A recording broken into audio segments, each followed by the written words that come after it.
So as we talk about modules 14 and 15 tonight, I want to hit some high points. I want to give you a chance to ask some questions. I'll backfill and ask questions for you, and then show you some things on the board.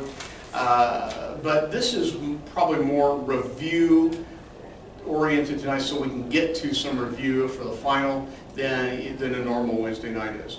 I've listed over here on the sideboard each of the modules, 8 through 15, just as a reminder as to what they are. And I'll make sure that we talk about some of the relevant elements of each of those modules tonight, just so I can be confident that you've had a good capture on what you might see on an exam. Let's talk about the structure of the exam real quick, because it's a tiny bit different, I think, than I may have said in the prior week. Not unlike the midterm, the final exam has a first section, but that section has 2 questions, and each of those questions has multiple parts, and you will answer both of those 2. Okay? There's a second section, and the second section has 3 questions, and you get to choose 2 of them to answer. So you still have some degree of freedom in this, but it is structured a little bit differently. And unlike on the midterm, when you see a question and see its independent parts, you see how many points each of those parts is worth. Okay? So you can maybe have a better sense of where to spend more time versus less, etc. And you will see on this, there's a little bit more with respect to interpretation and talking to me than simply calculation. Well, there's plenty of calculation. You'll be satisfied, I'm sure. But I'm wanting to get a sense of, are you being able to put together some of the inferences from all these things that we've been talking about? Okay? So you'll see some of that. You still got 3 full hours. I don't know that hardly anybody, if anybody, will use that, but you still got 3 full hours on this. Okay? Yeah? So it's going to be pretty much 2 questions then? The first one has several questions in it, and then pick one of the 3? No. So you'll do questions 1 and 2. Oh, okay. And then you'll do 2 of questions 3, 4, or 5. Gotcha. So you'll do 4 full questions. So I've had a request from a couple of people to go ahead and hold a proctored exam session here next week, and I've said that I would, of course. I originally intended to do so on Monday or Tuesday, just like we did before, but I've asked if it's possible to have that session on Wednesday, which would have otherwise been a normal class time. I'm fine to do that, but I'd rather not be here for each of them. So what's your plan? Wednesday would be preferable. Okay. And Ashwab, what's your plan? Wednesday. Wednesday? Okay. And then we already talked about it. So I'll be here Wednesday. You can be here as early as about 5 o'clock if you'd like to, and you'll have 3 hours. Okay? All right. Okay, so let's talk about unions for a minute. What's the virtue of a labor union in today's market? I mean, aren't we way past the heyday of labor unions? I hate them, by the way. I'm happy to live in a society that has them. I hate them. I'm a bit schizophrenic or bipolar or whatever that makes me. I guess schizophrenic. But both of those things are active. What do you think, Bailey? Why do we have them? For the benefit of the worker? Okay. I could have said that in the 1940s, though. Why today? Why, given that unionization is clearly in decline, in fact, continual decline? We had, I think it was a year or a year and a half ago, Wisconsin, perhaps, became the 26th state in the nation to vote for right to work. I think it was Wisconsin. Or maybe it was Minnesota, one of the nations, or one of the states right there.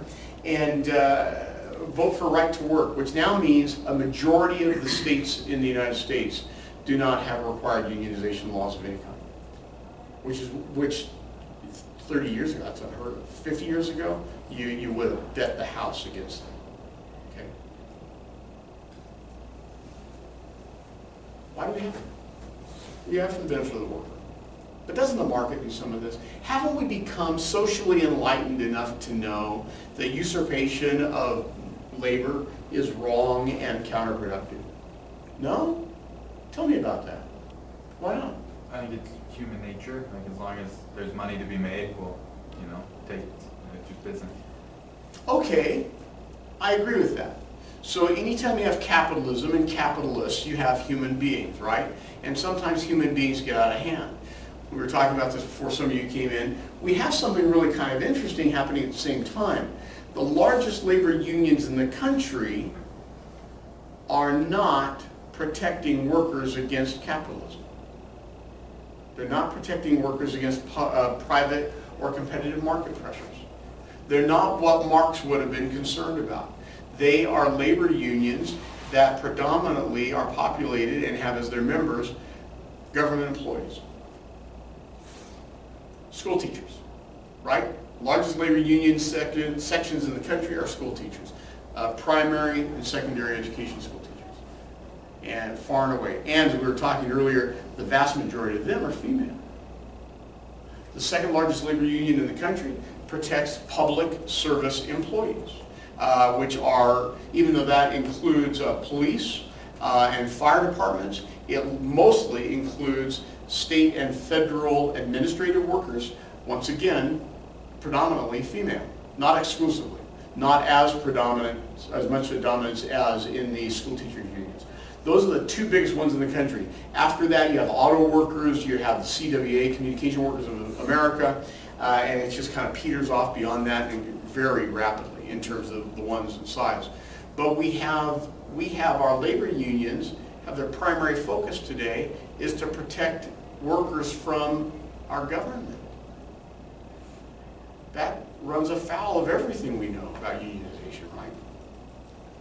So think about that some. Yeah. I have a question about that, because I think in one of the modules you told a story where the downfall of unions came from a time where the union couldn't protect against the government. The air traffic Very controllers interesting. were replaced by previous air traffic controllers from the government. I think, who was it that was president at the time? Ronald Reagan. Reagan, where he just was like, yeah, say what you want to say, I can replace you in a minute, and then he did. And he did.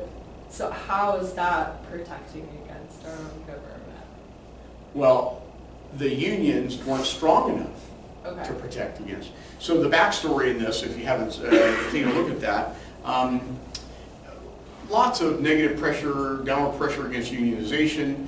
At the peak of the 1980s, primarily because unions had become so powerful, wages had risen so high, inflation was being motivated by some of this, union demands had gotten silly. I could go work in Detroit or Flint or somewhere and stand there and with my wrench, twist the same nut as it came along the production line and make in today's income $85,000 and $90,000 a year. Unions have become extraordinarily powerful. Now I will blame some of this on the management of the corporations that were being bargained against because they were weak. They were afraid of foreign competition, all these things, and they became very weak. But the fact is that you could have a great job, and the union had done an incredible job of bargaining for you. You had extraordinary health care benefits, pension benefits, compensation, working conditions, work hours, and it was killing American manufacturing. And part of the reason we have such a problem in American manufacturing today is that era. Okay, so in the midst of all of that, the air traffic controllers, which are largely, if not exclusively, employed by state, municipal, and federal agencies, right, that manage airports or help manage airports, and they wanted more. They were already earning the equivalence of about $160,000 a year in today's income, but they had tough working conditions, including tremendous amount of pressure. And if you're sitting in a group of computer monitors in a darkened room, otherwise, you might think I'm playing a video game, but at the end of their video game, people's lives were at stake, and it was very, very real. And they wanted more for whatever reason. They felt they deserved more. They felt that their inelasticity was significant enough that they could demand more and get more. And they threatened to strike. And in their contract, it says you can't strike. because they're air traffic controllers. They strike, the whole air trans grid goes offline, we got major trouble, right? And so they threaten to strike, there's negotiating back and forth, they're going to strike, and the president, who is chief operating officer of the country, says, yeah, I don't think so. Reagan was kind of showing his backbone. It became a pivotal issue for him. Remember, he was the maverick. He was elected because wanting to bring about change and be the maverick, the bold one. And he said, I don't think so. Give it your best shot. And so they did. The next day, they walked out. And knowing that this was certainly going to take place, he and those that report to him in a variety of ways had already gathered air traffic controllers from around the nation and world that had been trained by the Air Force. Because we had just come off of the Vietnam conflict. And so we had large numbers of air traffic controllers that had been trained for all these Air Force bases, which were not insignificant, and they stepped right in. And we virtually didn't miss a beat. And it was very quickly the union and the air traffic controllers realized this was a bad idea, it was a strategic issue, and they, mea culpa, sorry, we're coming back. I said, no, I don't think so.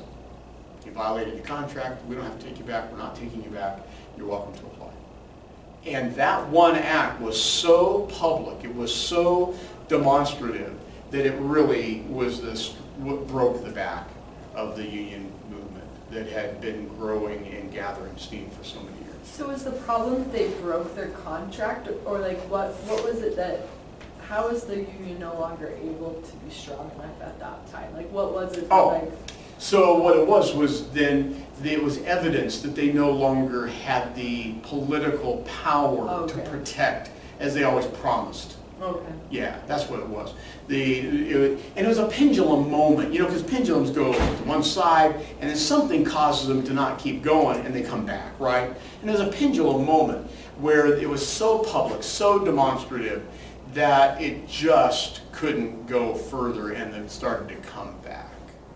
You had the whole deregulation era that was brought about by Reagan, the whole globalization era brought about, and we say by Reagan, that's not fair, brought about in the period of time that Reagan became the spearhead. He wasn't the figure or the man, if you will, the human being that brought about all this change. He happened to be the human being at that place in time when the change was ripe to be brought about. And so he became a catalyst, and one that we still focus on today in that respect. But it broke their back. And unfortunately, had the unions been more moderated perhaps in their demands, had they been more responsive to the inflation that we were experiencing, which was devastating households, especially retiree households, and maybe not been so demanding, then perhaps the pendulum could have stayed over here. I don't know if you've watched it yet, but there is a video I've got online for you, Inequality for All, done by Robert Reich. And I debated whether to have that video in the inequality section or in the labor union section, because Reich was the Secretary of Labor in the U.S. under President Clinton, I believe it was. But he also served in some conservative administrations as well. The guy's got a fascinating mind, a pretty good sense of humor. Some people think he's a leftist, and I've heard some comments from him that would suggest that. But he also has some great pragmatic commentary. And if you haven't watched that video yet, I highly recommend it. It gives you an interesting view into both unionization issues as well as inequality issues. Bailey? So, are the issues in France right now where the union can walk out, is that because they're stronger than the government and they don't have the ability to replace like that? Yeah, good question. So, the U.S. is the only major developed country where unionization is not expressly a part of the structure of the government. So in France there's the Labour Party, right? In England there's the Labour Party. In Sweden the union is a government agency. In most of these other countries it is. So you don't have these privatized labor unions. And so but it's because the whole concept of stakeholders in society outside of the West is a little bit different. And we're going to get for a moment off path here, but I think it's instructive. So in the United States, the concept of fiduciaries and stakeholder protection is extended to common stock equity shareholders only.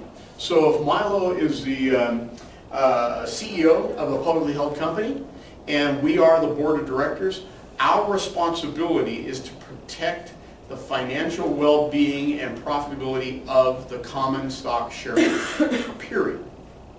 Now, we have to be ethical, honest, regulatory compliant, all these other things, but it's all focused towards that. Whereas in most of the other developed nations that you're aware of, the fiduciary responsibility extends both to the common shareholder and the preferred shareholder and the bondholder and the workers and their union, which is probably part of the government, and the state as a taxing and a social entity, and the customers and the suppliers, and on and on and on. Yeah? So would you say that there's a direct trade-off in this country between economic growth and worker rights?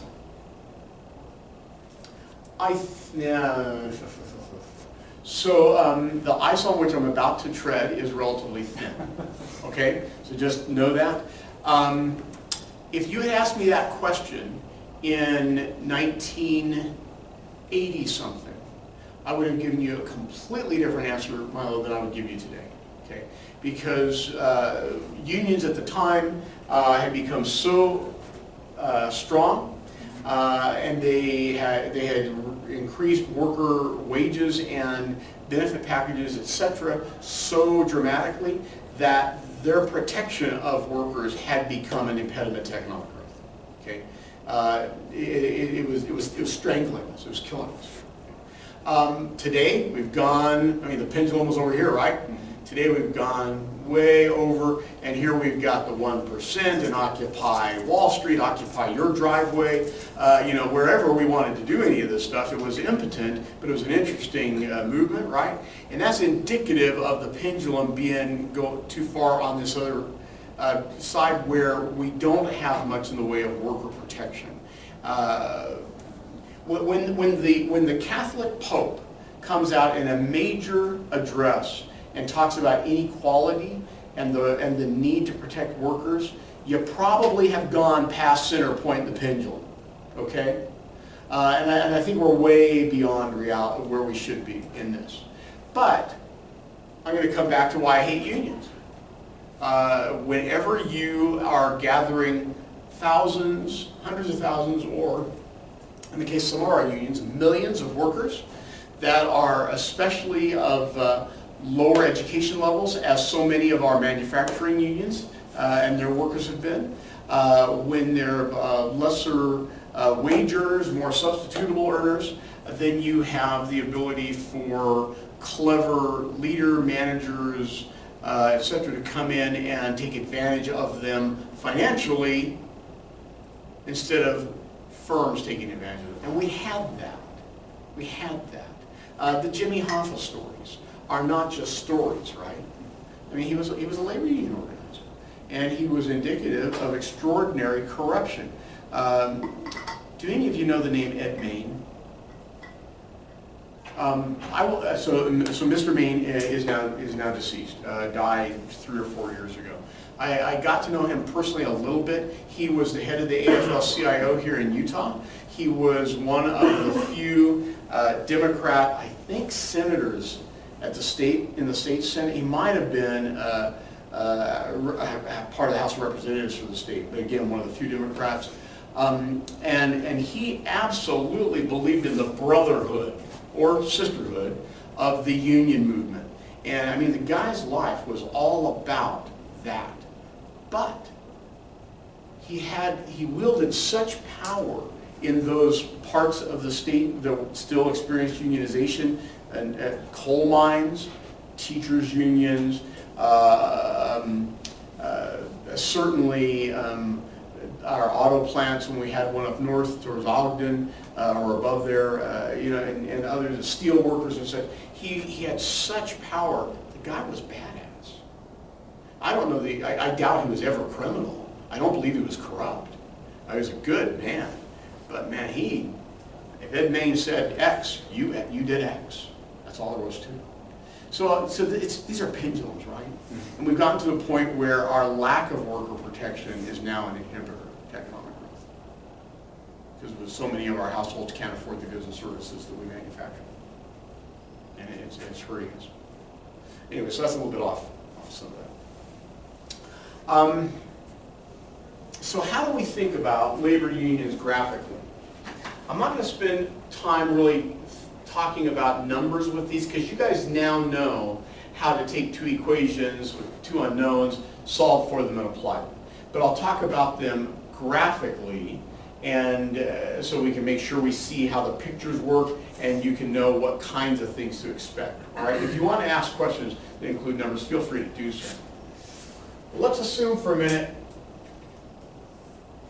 that we have a union sector and potentially a non-union sector. And let's assume that we start out just in a non-union sector, where we have some labor demand from firms, we have some labor supply,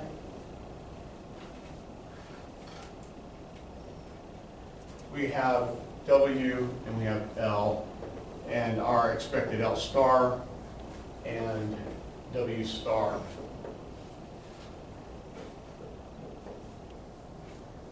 And this is describing in this non-union sector what the wages are and the people working.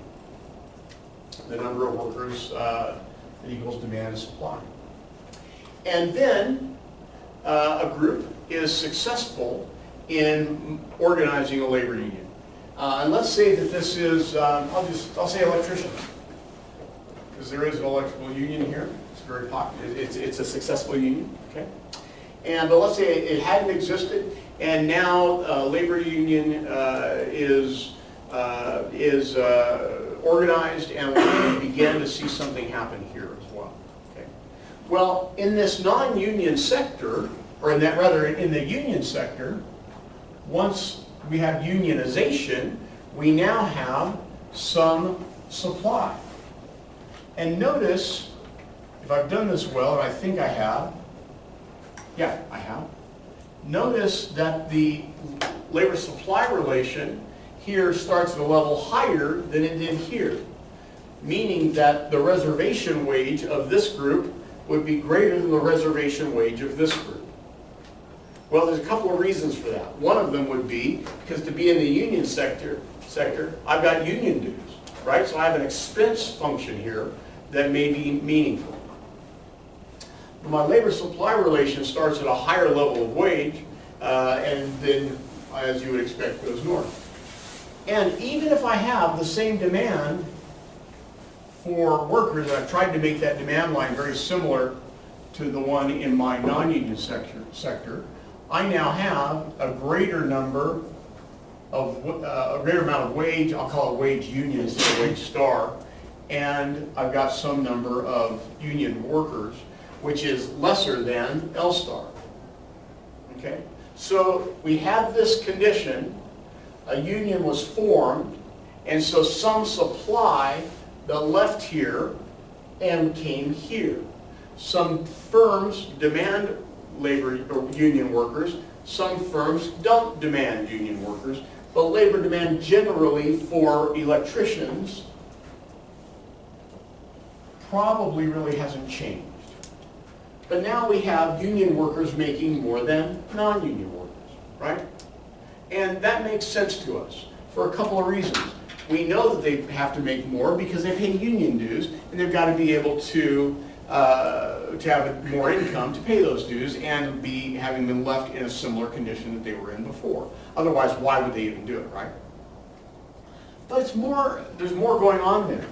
We have a presumption that the workers that are part of the labor supply that unions will then reflect are more highly skilled. Why do we presume that? I mean, we're paying them more, so they better be higher skilled, right? But why do we think they should be higher skilled? I mean, is it just because Robert Reich said so? Catherine? The union bargains for training opportunities. Training. We have apprenticeships, we have journeymen, We have processes to become better. Nate? If they were more highly skilled, then the firm would just look elsewhere. They wouldn't hire anyone in the union. Right. In fact, if they were more highly skilled, then labor demand, especially in a right-to-work state where we don't need to accept unionization, right? Would simply say, hey, great, love the fact that you're a union worker, but by virtue of the fact that you want a wage of X and we only pay X minus, you're not going to work here unless you leave your union. And a union worker, as part of that collective bargaining agreement, has already agreed to not work for a non-union shop. And they've agreed to not work for non-union wages. So it creates this friction deal, right? So we presume them to be higher skilled, and so we might presume that they might justify a greater wage. But when they left this labor supply, what happened to this labor supply relation? This was the labor supply of all workers.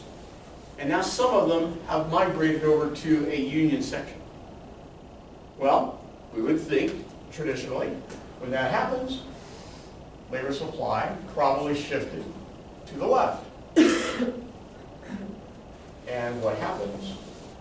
Well, I'll call it LN in this place, is reflective of the fact that some of the people that were working in L star now are working somewhere else, right?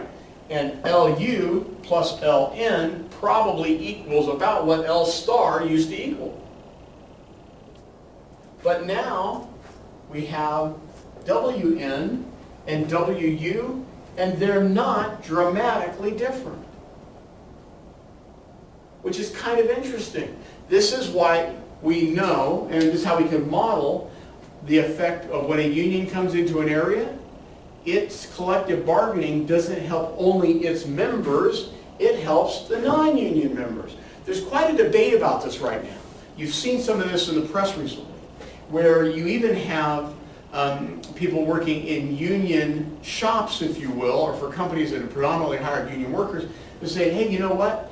I'm happy to work here. I evidence that I am more highly skilled. I have a tenure, I have experience, I'm a journeyman, whatever it happens to be. I don't want to pay union dues anymore. And since it's a right to work state, apparently I don't have to, but I want to benefit from the collective bargaining that's happened without paying for it. And we have court decisions that have backed that up.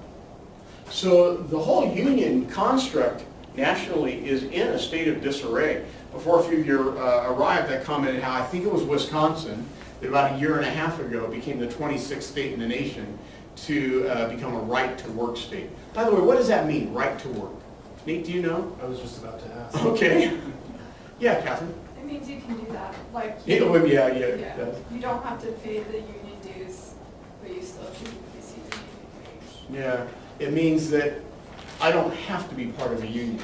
It also means that if I'm an employer and I say, hey, Nate, glad you've been working here all this time, but you know, here's the thing, I'm going to let you go. And it's not because there's a general downfall in the business. It's not because I have a layoff happening. I'm going to let you go.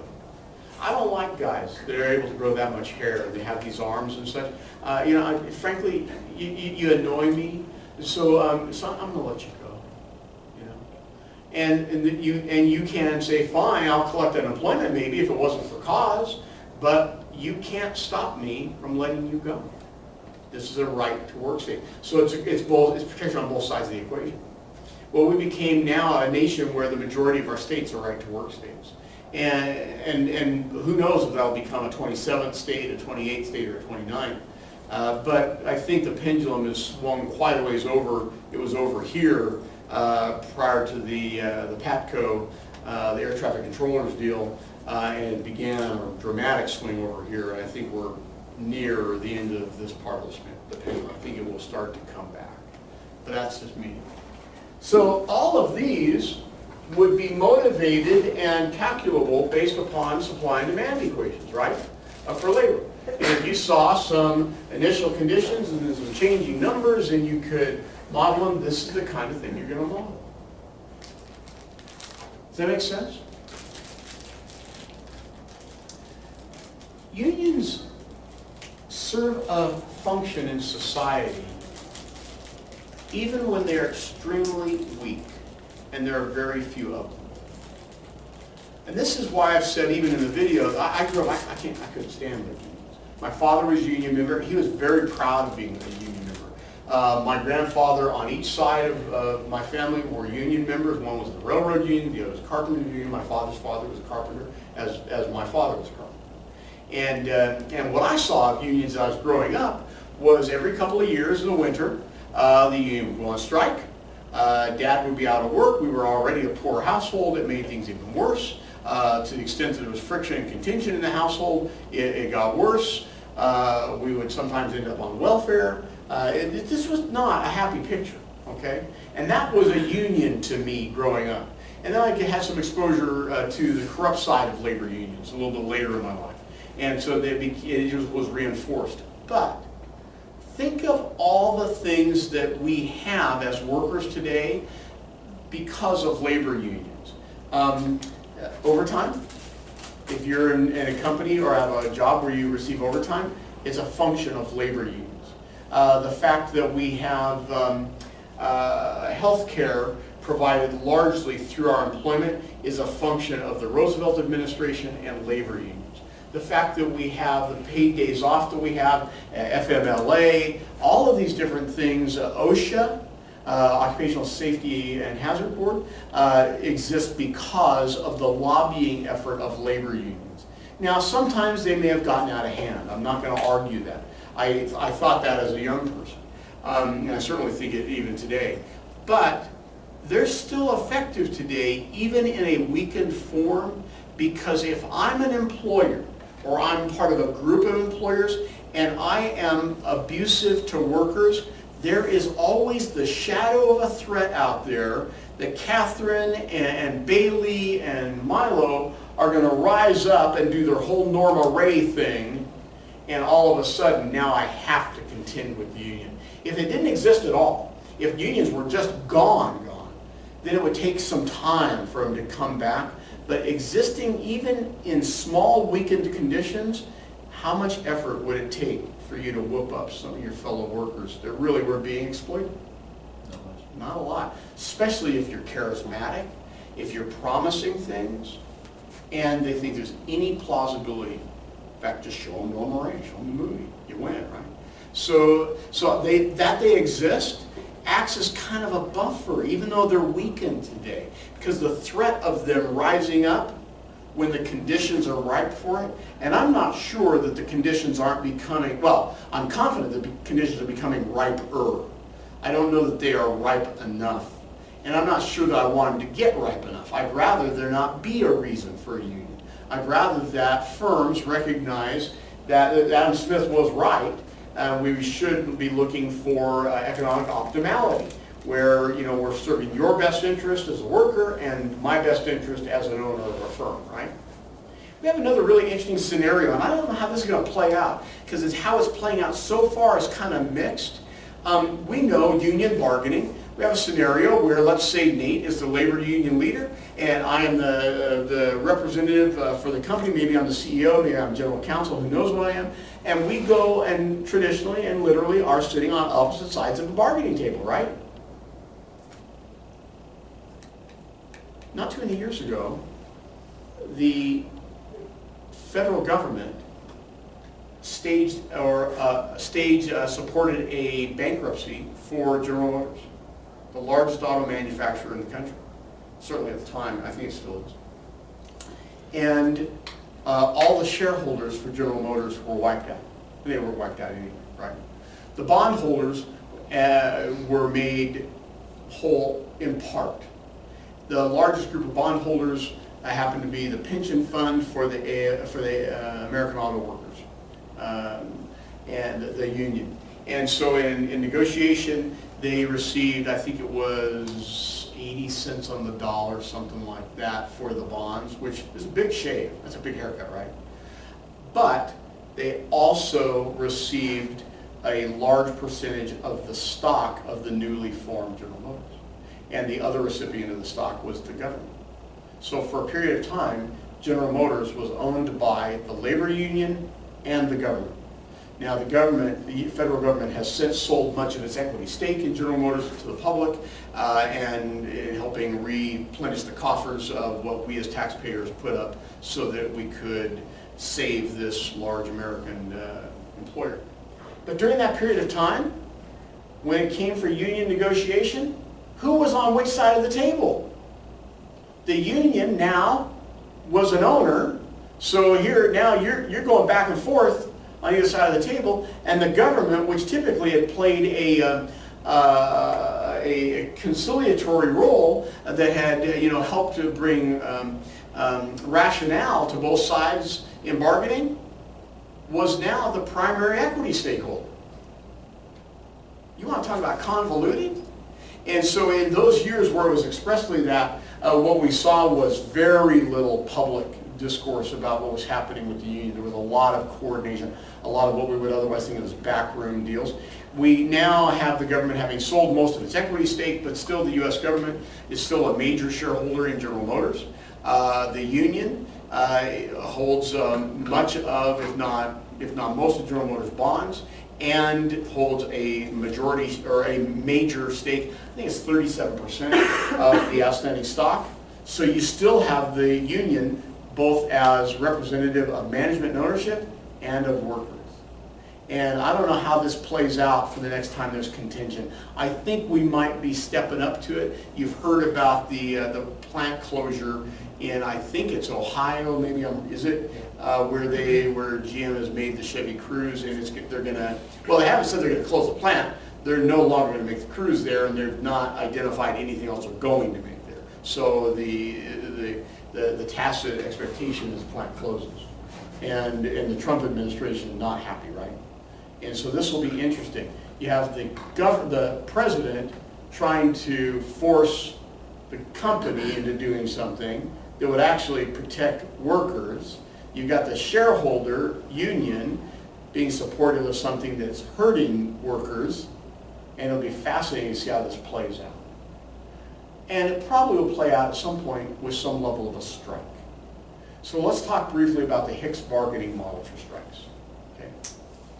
This is the other quantitative element that you see, or one of the other quantitative elements you see within the union discussion. And the Hicks bargaining model is really just kind of an interesting model that helps us think about the duration of a strike and the offer that a union might, or the demands that a union might have of a firm in wage changes versus the offer a firm might have to the worker in wage changes. And so on the x-axis, we have T, which T stands for time, and this T is typically measured in weeks of a potential strike. I think in some of the models, maybe even the one I have online, maybe it's S instead of T. I don't recall exactly expressed. I see it both ways. And then on the y-axis, you have a percent of wage bill change, typically expected to be an increase. Okay, and so here you probably have a 0. I guess it's possible that there is a decrease that is bargained for in some conditions, but largely we're going to see an increase. And here we have a curve that's going to start out, and this is some percentage increase, let's call it a 2% increase, and that is a function of what the firm is offering to the union and its members. But if the firm is offering a 2% increase, the union and its members, they probably wanted something akin to a 6% increase. Certainly higher, right? And we see some interesting trends develop with the shape of the curves that come here. These are clearly non-linear curves, okay? This one, which is the firm offer, tends to be upward sloping, increasing at an increasing rate. And you say, okay, we get that. The firm offers a 2% pay increase. The union and the workers want a 6% pay increase. And when I say pay increases, would be a combination of wages and wage bill, benefits, etc., right? You can even think of some of this in a compensating wage differential world, by the way. And if a strike takes place, then you can expect that after a short period of time, the union will start to increase, or excuse me, the firm will start to increase its offer so that it can get workers back to work, reopen the plant, right? So this makes sense, and the further we go time-wise, the more desperate the firm becomes, and so the increase in offer becomes steeper and steeper. That makes sense to us. What happens in the worker and the union offer doesn't make sense immediately. It looks like this.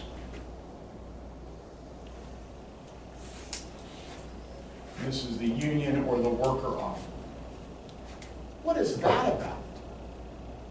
Well, the inference here is, so Nate, you're actually the firm now, and I'm the employee union.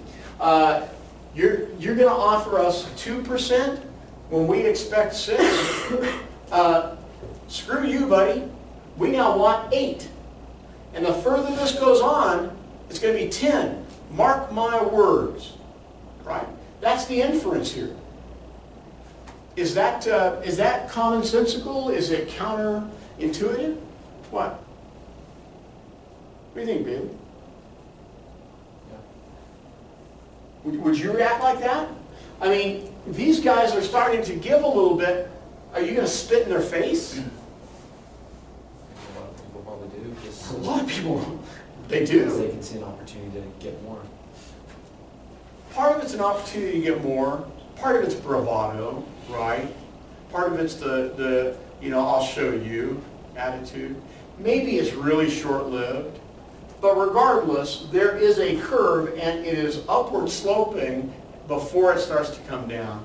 And at a point, if these curves are quantified, and they of course always are, we're going to reach a T star, or what some of the material might refer to as an S star, T for time, S for strike. And it's typically the length of the strike in weeks. And we're going to reach then some kind of, I'll call it change star, wage change star. Such that if we know enough about the union, how it's comported itself in prior negotiations and strikes, we know enough about the firm, how it's comported itself, we know enough about the economic conditions, then we actually can model these things in advance. In fact, unions have gotten very quantitative, very sophisticated. They model them in advance and come and say, well, we've modeled this out, and we believe we're going to settle on a 3.5% wage change, and we're going to do so after 2 weeks of strike. So what do you say? We don't put ourselves through that. Would you please just give us the 3.5% now? Keep your factory open for those 2 weeks, and let's just hold hands and go about doing business.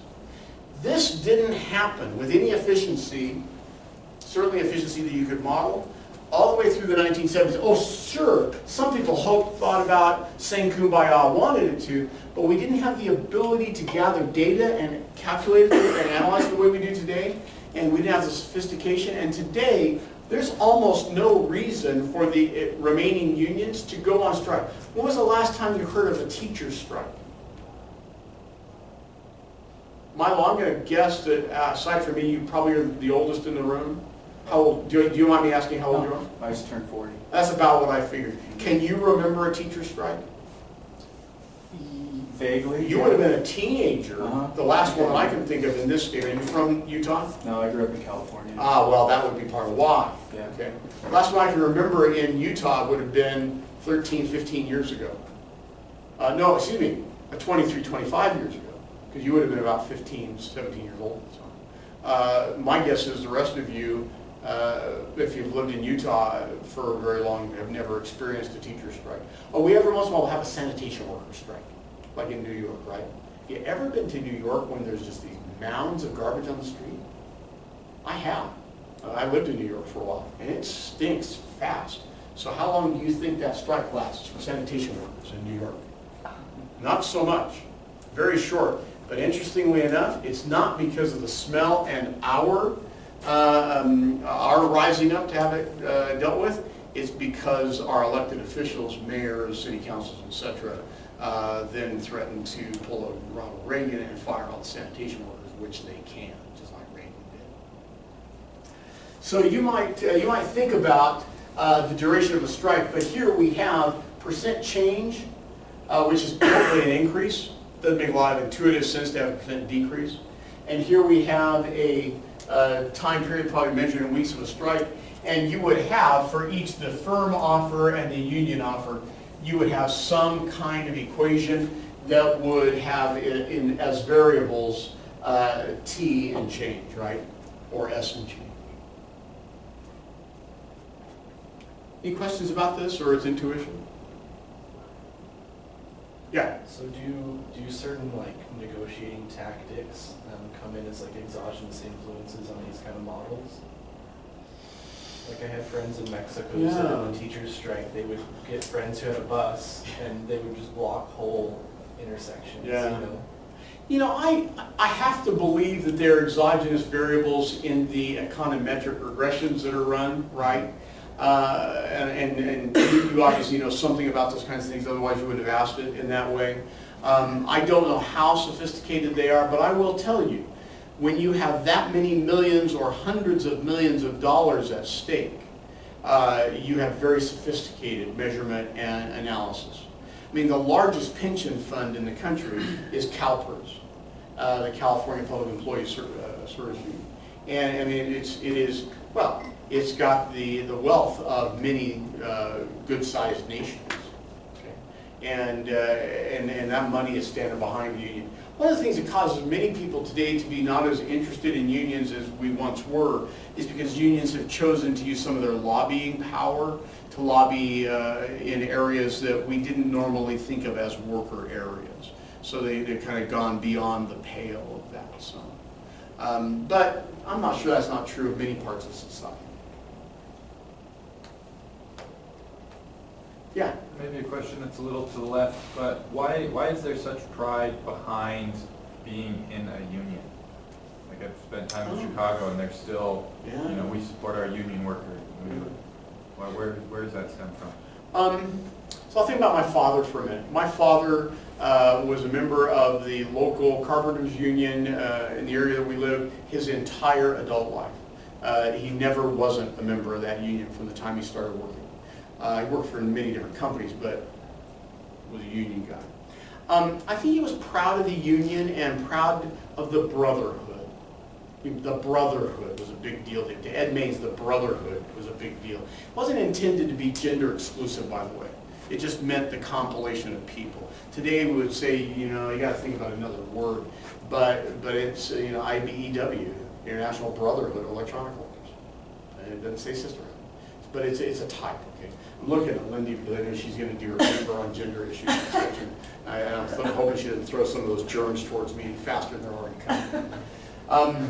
So I think part of it is the affinity group. I think part of it is unions have people working for them that are very good sometimes at helping convince those workers of the benefits they provide them. Remember, marketing is the truth well told, right? And unions do a lot of marketing to their members or prospective members. They're very good about keeping in front of them all the gains that they've negotiated for them. And so I think it's that. When I was a child, I remember going at Christmas time to the local theater, which you know, was nothing like the megaplexes, and it was, you know, just a little one-screen kind of deal. And there would be somebody standing up on the stage, and Santa Claus would come, and they had hot chocolate, and they had candy canes, and all the little kids would walk up to the stage, and somebody handed us a gift. And that's what the union did at Christmas time. The union gave turkeys to families. The union, when there was a strike, the union always had a fund to pay the members, but usually it was paid at a very reduced wage and for a very short period of time. So there are things to be proud of. In fact, there are many things to be proud of. There just have become other issues as well, and some of the abuses that unions have participated in, or union leaders and organizers have hurt their cause. But at the same time, we have those safety and working conditions that we have today largely because of labor unions. And so there have been some gains that they have helped with that are real and necessary. And I think it's probably arguable for the fact that we're probably due for an era of increased unionization because of what's happened within the plight of workers, if you will, in this country. You would expect that the populace at large, being free economic agents, would bring about these changes all by themselves, but we tend to need guiding hands. And the market isn't that guiding hand as effectively as Smith thought it was.